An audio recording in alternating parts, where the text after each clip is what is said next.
Assalamualaikum warahmatullahi wabarakatuh. Berjumpa kembali kita di channel Balighwani Wala Ayah, sampaikan olehmu walaupun satu ayat. Yang saya hormati tua-tua Tengganai, alim ulama, cerdik pandai, tuan-tuan guru. Yang saya hormati Ketua Masjid Al-Munawwarah beserta perangkat-perangkatnya.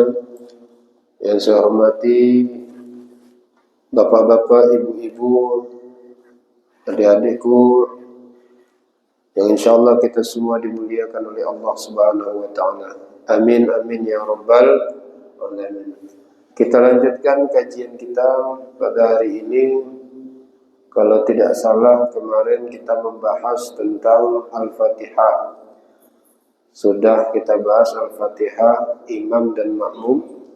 Untuk hari ini kita masuk ke bab pembacaan surah.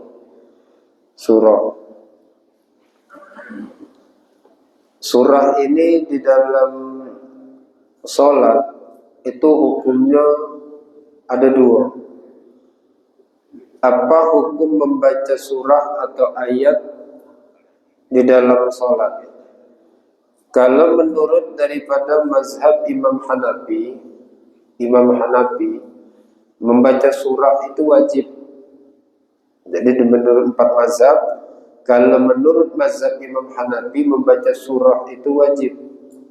Jadi kalau tidak dibaca, tidak sah sholatnya. Tapi kalau menurut jumhur ulama, Imam Syafi'i, Imam Maliki, Imam Hambali, hukumnya sunnah. Tidak dibaca pun tidak jadi masalah. Yang masyhur, yang terkenal di kita ini, khususnya di Jambi ini, tahunya kalau surah itu sunnah. Karena kita banyak yang bermazhab Imam Syafi'i. Jadi kalau Imam Hanafi menghukumkan surah itu wajib, tapi jumhur ulama menghukumkan sunnah. Nah, surah ini di dalam sholat, untuk sholat fardu itu dibaca cuma di rakaat 1 dan rakaat 2. Rakaat 1 dan rakaat 2. Rakaat ketiga dan keempat tidak pakai surah. Tetapi kalau untuk sholat sunnah, bapak ibu mau sholat sunnah nih, 4 rakaat 1 salam misalnya. Kan kita ni ada ya sholat tarawih di Jambi ini kan, ada yang 2 rakaat 1 salam, ada yang 4 rakaat 1 salam.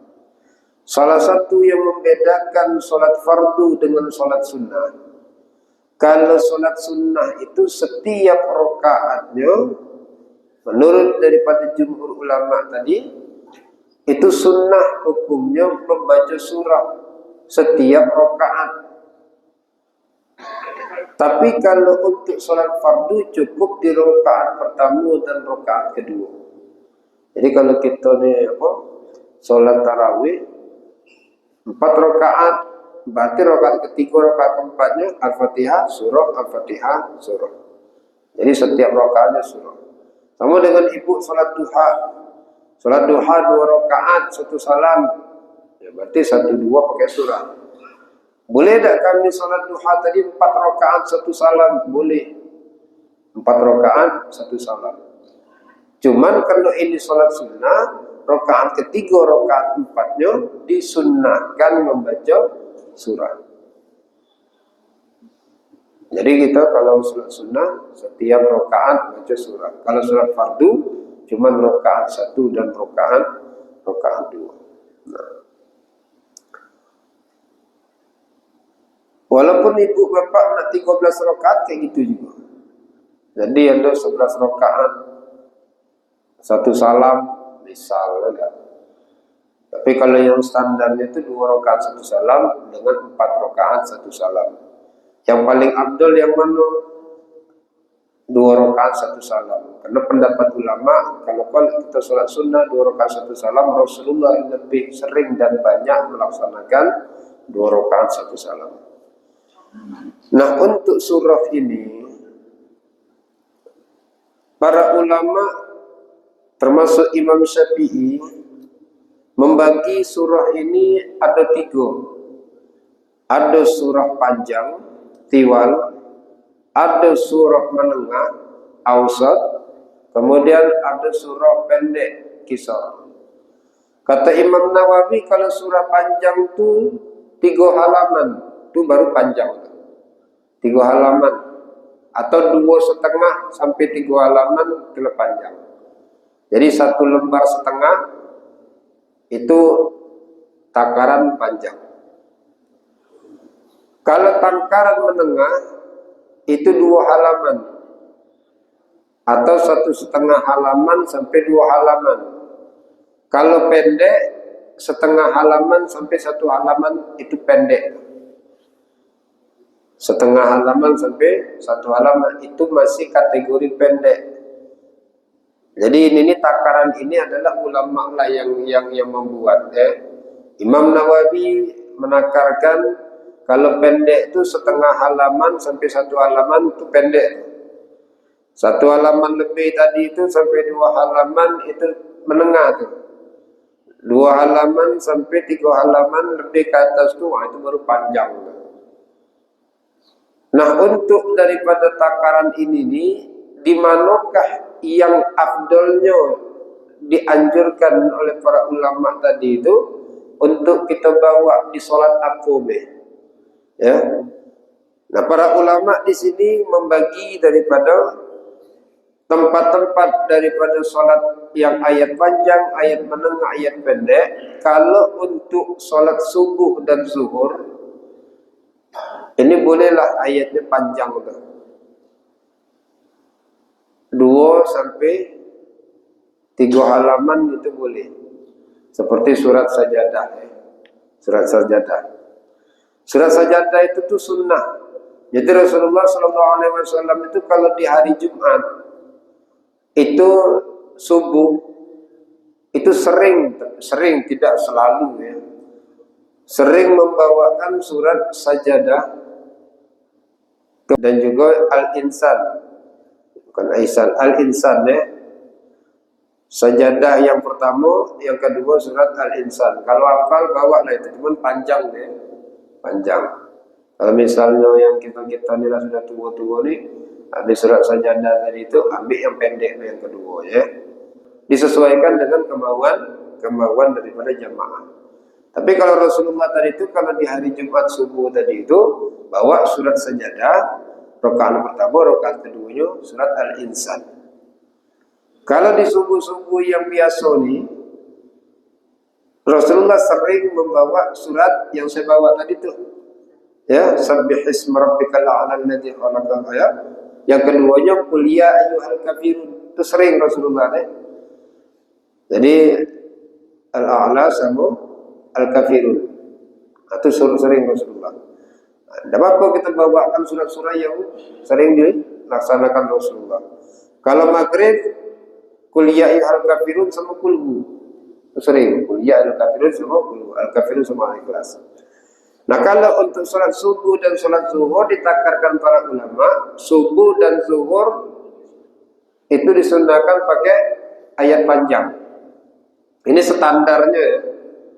Cuma kalau kita pakai di sini, zuhur pakai ayat panjang, berlari makmum ya. 2 halaman sampai 3, lama ya. Tapi kalau untuk sholat dewek tidak jadi masalah. Ya. Nah, kemudian untuk yang menengah tadi itu dipakai pada sholat asar dan isya. Asar dan isya itu pakailah yang menengah tadi itu. Ya, menengah. 1,5 halaman ke atas. Ya. 1 halaman atau 1,5 halaman ke atas. Kemudian yang ketiga pendek. Ayat pendek ini 1/2 halaman sampai 1 halaman. Nah, itu dibawa di sholat maghrib. Sholat maghrib itu ayatnya pendek ya. Ini standar umumnya. Tapi jangan pula ini kita bawa kemana-mana tak nengok situasi. Jadi imam itu yang baik itu adalah imam yang mengimbangi makmum, bukan imam yang minta diimbangi makmum. Kan yang paling afdal kan kita mengikut Rasulullah, Ustaz. Rasulullah tadi itu kalau sholat ini bacanya panjang tuh, ayatnya panjang. Kalau sholat ini bagus kita mengikut Rasulullah. Cuman kita ini ada ilmu. Maka Rasulullah mencontohkan. Ada Pak Bu kisah Mu'az bin Jabal. Ini biar kita ini jadi patokan bagi imam Mu'az bin Jabal. Suatu malam beliau jadi imam. Beliau habis sholat dari Rasulullah. Dia sholat sama Rasulullah itu. Kalau beliau sholat di belakang Rasulullah, itu Rasulullah itu bawa bacaannya panjang tuh. Surah Al-Baqarah bawa. Habis Al-Baqarah barulah ruku. Bayangkan Bu, Al-Baqarah itu baru ruku. Kemudian Mu'az ini jadi imam. Nak niru Rasulullah tadi. Rasulullah kalau imam itu panjang bacaannya, sholat Isya. Pas dia jadi imam dipantaknya lah sama dengan Rasulullah tadi itu. Sampailah akhirnya jadi bacaannya itu Al-Baqarah. Rakaat pertama Al-Baqarah, makmum tadi ini gemetar. Akhirnya dia memisahkan diri lah. Memisahkan diri. Satu orang ini memisahkan diri. Setelah itu diketahuilah oleh Mu'az tadi itu. Lalu Mu'az tadi berkata kepada kawan-kawannya tadi, itulah orang munafik tuh, kata dia. Memisahkan diri dari imam. Itu orang munafik tuh. Nah, laki-laki yang memisahkan diri tadi itu dengar tuh. Oh, yang aku dikatakan munafik sama Mu'az tuh. Pergilah ke Rasulullah, ngadu kepada Rasulullah. Ya Rasulullah, aku semalam sholat bersama Mu'az. Mu'az jadi imam. Panjang dan bacaan surahnya. Al-Baqarah di bawahnya. Sehingga aku ini merasa capek, aku merasa berat dan aku memisahkan diri. Kemudian Mu'az tadi itu mengatakan aku ini munafik. Aku tidak terima ya Rasulullah. Ditanyalah, kenapa kok kau memisahkan diri? Karena aku ini ya Rasulullah, di siang hari aku ini sudah capek bekerja. Aku ini sudah berkebun, sudah nanam. Aku dewek yang bekerja tadi kecapek. Tiba-tiba pas salat Isya dipantak Al-Baqarah. Gemetar kaki tadi. Misalkan diri dikatakan munafik. Mendengar kaduan ini Rasulullah panggilnya lah Mu'az. Wahai Mu'az, benar kau kayak gini, kayak gini, kayak gini? Iya ya Rasulullah. Ngapa engkau lakukan itu ya Mu'az? Apakah engkau ingin mempersulit orang lain? Tidak ya Rasulullah. Aku melakukan itu karena aku mencontohmu ya Rasulullah. Apa kata Rasulullah? Senyum Rasulullah. Mu'az, aku membawa daripada surah tadi panjang karena di belakang aku itu kau, Ali, Umar, Abu Bakar. Aku bawa panjang. Tapi yang di belakang kau tadi itu orang awam. Orang yang mungkin untuk keimanan dia, untuk kemampuan dia sholat yang kayak itu belum nyampe tuh. Jangan kau samakan. Ya, orang yang sudah tingkat tinggi sama orang yang masih awam itu jangan kau samakan. Maka imam tadi itu yang bijak tadi disesuaikan. Makanya kita disunnahkan, sebelum tadi kita tadi itu jadi imam mulai sholat, tengok dulu makmum kita nih. Wah ini rombongan punggawa semua nih. Wah ada kelas-kelas kakap nih. Bawa Al-Baqarah. Nah, jadi masalah. Sebab ada di antara kita nih Pak, kalau dibawa Qul Huwallahu Ahad, urutuk dia. Hai, kayak ada sholat nih. Pendek dia berhentilah. Dan aku sholat dewek. Ada. Jadi ada orang yang memang sholat itu menjadi kebutuhan. Jadi kalau dipakai surat kul-kul itu, malas aku betul. Pendek ni anda tu rasa nikmatnya. Ibarat kalau kata orang tu naik pesawat tu baru naik dah turun gitu. Dan tu lah katanya habis dibayar naik. Tapi ada orang yang memang tadi itu tak mampu untuk kenikmatan sesampai kita belum. Yang penting lepas kewajiban kan lah. Sesuai kemampuan. Apalagi lah kita tengok tadi itu ke belakang. Pas di belakang adalah batu-batu. Sudah janganlah panjang-panjang. Ya. Ya sudah kalau kayak gitu tuh dipersingkat. Maka kata Rasulullah, kalau engkau jadi imam ringankan sholatmu. Apalagi kalau kita ada anak nangis. Saya sholat id. Sholat id itu kan disunahkan, bacaan disunahkan salah satunya. Rakaat pertama itu Subbihisma rabbikal a'la ya. Yang kedua tuh Al-Ghasyiyah. Pas lagi awal sholat, Subbihi sholat bawah setengah. Si ibu tuh yang ini nangis. Nah, kasihan sama emaknya tadi ya. Sepanjang sholat tuh emak tuh dikutuk sama orang. Kau tidak tahu diri, orang sholat aja anak pula. Habis dikutukin sama orang ada.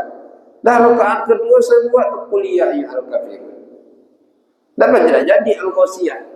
Karena Rasulullah yang mengatakan tadi itu. Rasulullah saat sholat tiba-tiba ada anak nangis, langsung Rasulullah singkatkan, pendekkan. Ya, jadi pemimpin ini jangan sekendak dia. Jadi tengok, ya. Maka kalau kita tadi sebelum sholat tadi itu menghadaplah ke belakang, ya.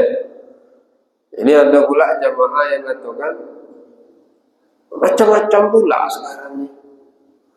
Imam tuh kalau nak sholat ngadap ke belakang dia. Tidak ada zaman Rasulullah kalau nak imam ngadap ke belakang. Tidak ada dalilnya dah. Auzubillah min zalik, ya. Rasulullah itu ngadap ke belakang, tapi dalam zahir tidak ngadap ke belakang. Kata Anas bin Malik, kami sholat bersama Rasulullah SAW, kemudian Rasulullah SAW bersabda, "Aqimu sufufakum, luruskan safmu, karena sesungguhnya aku melihat apa yang ada di belakang aku." Itu mukjizat Rasulullah. Rasulullah itu makhluk Allah yang paling sempurna. Kita kan kalau cerita Jambi ini kan ada cerita apa? Yang punya mata apa? 7 apa tu namanya? Lupa ya. Karena dia bisa nengok ke belakang, dia di depan, tapi belakang dia nengok. Kita kan takjub tu semua dia. Padahal Rasulullah ngadap ke depan, belakang tu Rasulullah bisa nampak.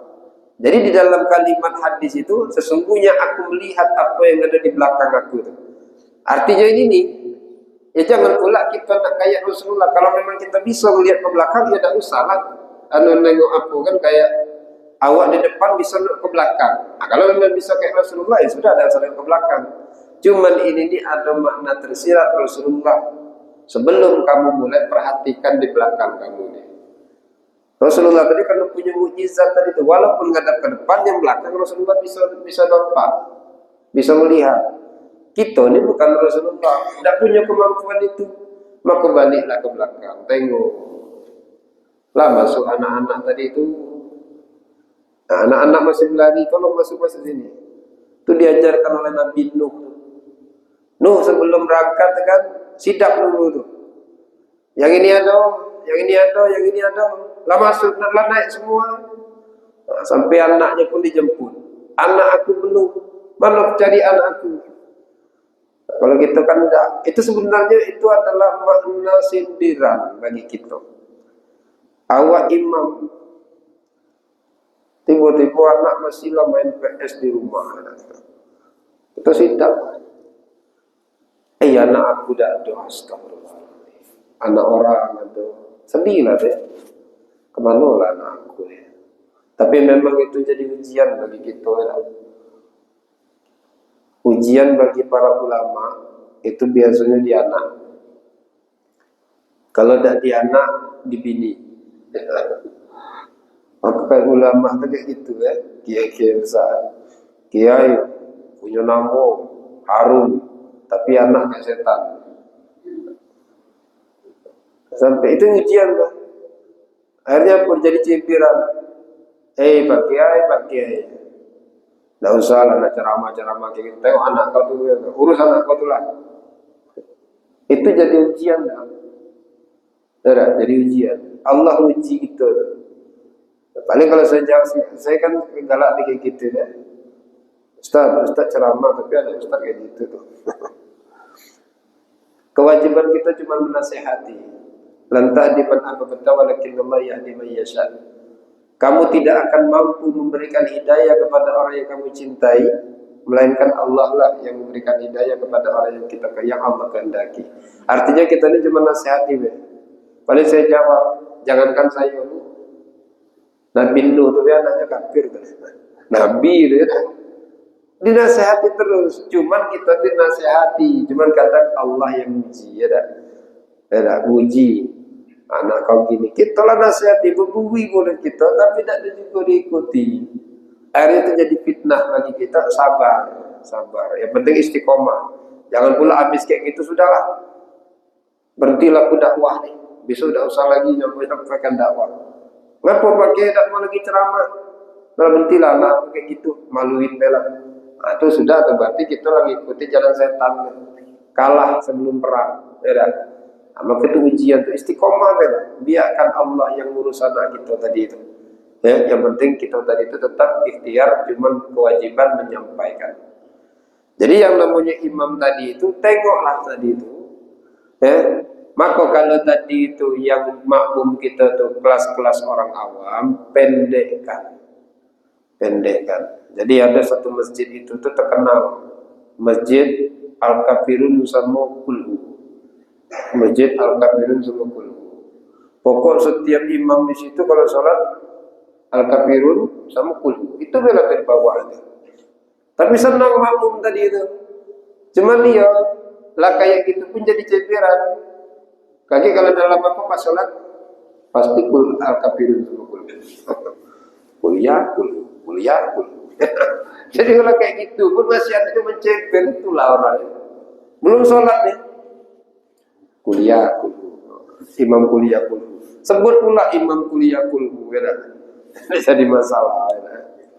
Jadi kalau standarnya tadi untuk subuh sama zuhur panjang. Jadi kalau mau sholat dewean, subuh sama zuhur panjang. Apalagi punya hafalan tadi bawah. Ya. Nah, untuk maghrib dipendekkan. Nah ini untuk masalah surah. Yang terakhir masalah surah.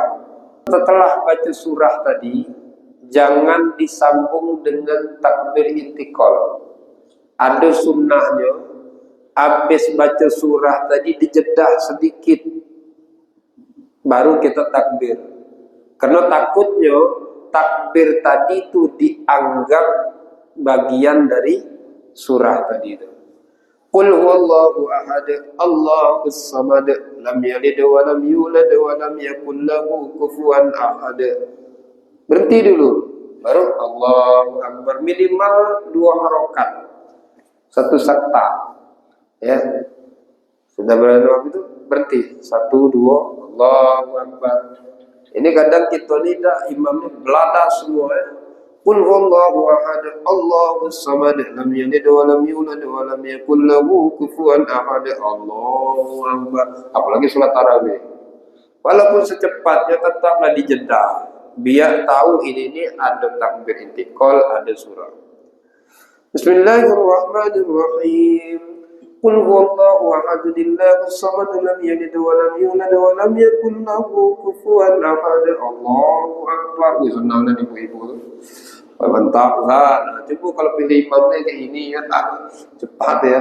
Cuma dia tidak ada jeda. Batal lidah, cuma etikanya ya. Itu masalah surah.